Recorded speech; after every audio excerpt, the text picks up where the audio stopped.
Let's go to the main event now. It is a championship match. Again, one of the 16 titles you saw on this episode. It was the AEW All Atlantic Championship match between champion Tupac, which foreshadowing, we can't call him that anymore. Tupac taking -1. on, Tupac -1, taking on his most bitter rival in AEW, Orange Cassidy.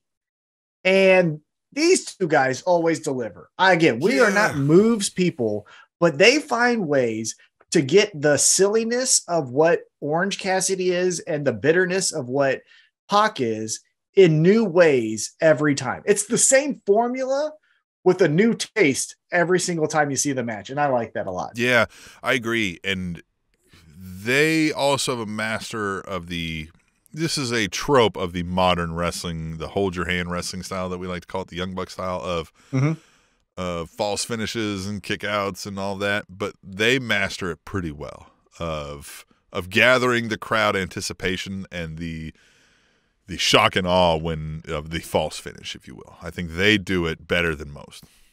And so we get to the finish here, and Danhausen's curse, which I get. Danhausen loses in 3 seconds to Ethan Page. He loses to all the people. But the curse, if you follow it, works every single time. Yeah, especially when he's not in a match, right? When he's cursing somebody else, unaffiliated in a fight against himself, It works every single time. Other than Hook. Well, but Hook's the fucking man. That's because Hook can't be cursed. Yeah, Hook can't be cursed. So, there's an outlier to everything. There's the exception to the rule of every single rule. Right. But the rule here is if Danhausen curses you, you're fucked, pal. And that's what happened to Pac. Orange Cassidy now is your new All-Atlantic champion. Of that whole thing, right? Danhausen does a curse. Pac's like, fuck you, shits on him, blows a snot rocket on him for one. And then he's like, yeah. And then he turns around and Bryce Remberg's just like, what are you fucking doing? He's like, where are you going? He's like, what are you fucking doing with that? What's going on over here? Right? Like he's just all of a sudden there to be dad. I love that spot. Yeah. So now we get our new champion, Orange Cassidy.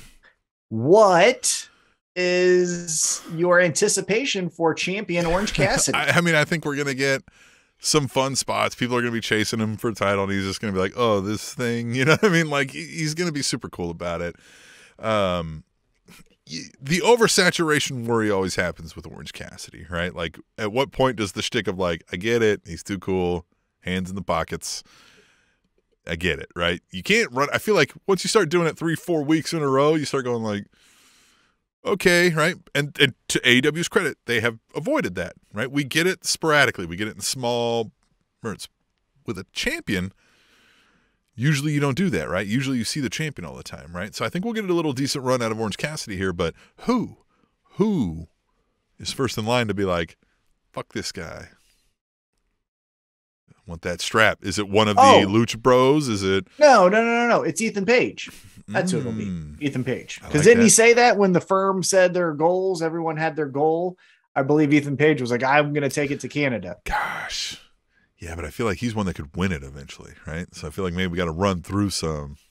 Oh, I don't see Orange Cassidy being a multi-time, like, or you can lose it right away. Lose on the first one. Can I tell you another fun idea that I like to think of with Orange Cassidy? I mean, it's your show, so. Well, but I'm talking to you. I don't care about anyone else. I'm talking to you here. Yeah. This is what I would do. And this sounds stupid as shit.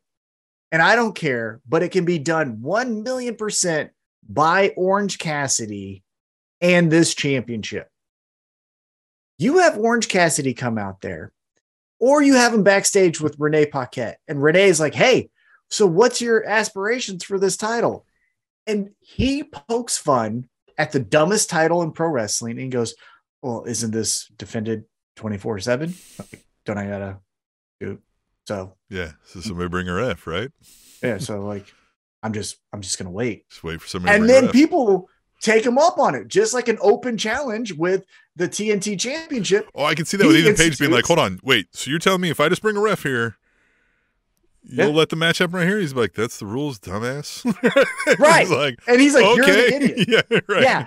And if you recall back to the early days of Orange Cassidy and AEW, specifically when it was the Inner Circle versus the Elite, and you saw Orange Cassidy just hanging out in like the janitor's closet while the Inner Circle fought Cody Rhodes in front of him.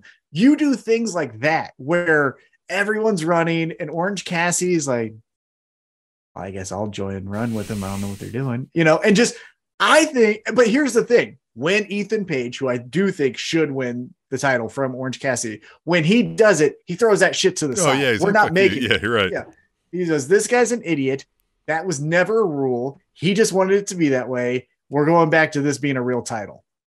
Also, on top of that, if you recall with Pac and how he defended this championship, he was going to other promotions.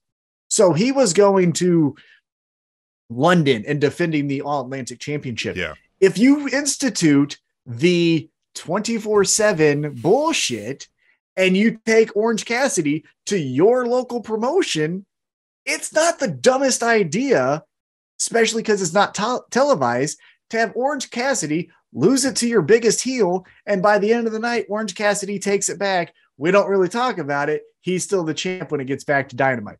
I think that would be amazing. Yeah, that could be fun. That could be real fun. That would be fun. But there we go. We get our AEW Dynamite debut in Toronto, Ontario, Canada. I thought this was a good show. I thought we had some good moments. Renee debuting, Luchasaurus looking like a badass, Hangman and MJF cutting promos that will be defining for their characters. Overall, I had a great time. No, I agree. I think there was some career-defining promos here, which will always leave a good mark on a show. And then the other spots weren't terrible. I think there was fun things here. Orange Cassidy winning a title, something that I think threw me for a loop. I didn't expect it, and it's something that I think we wanted. I thought at a moment I would have put the world title on him. There was a moment and for someone who started with he's gonna try to now being the All Atlantic champion, it's pretty great. It's pretty great. I love that he's gonna try chant. Yeah, so much fun. So much fun. So much fun. And that's AEW Dynamite. That's generally what it is so much fun, and that's why we love it.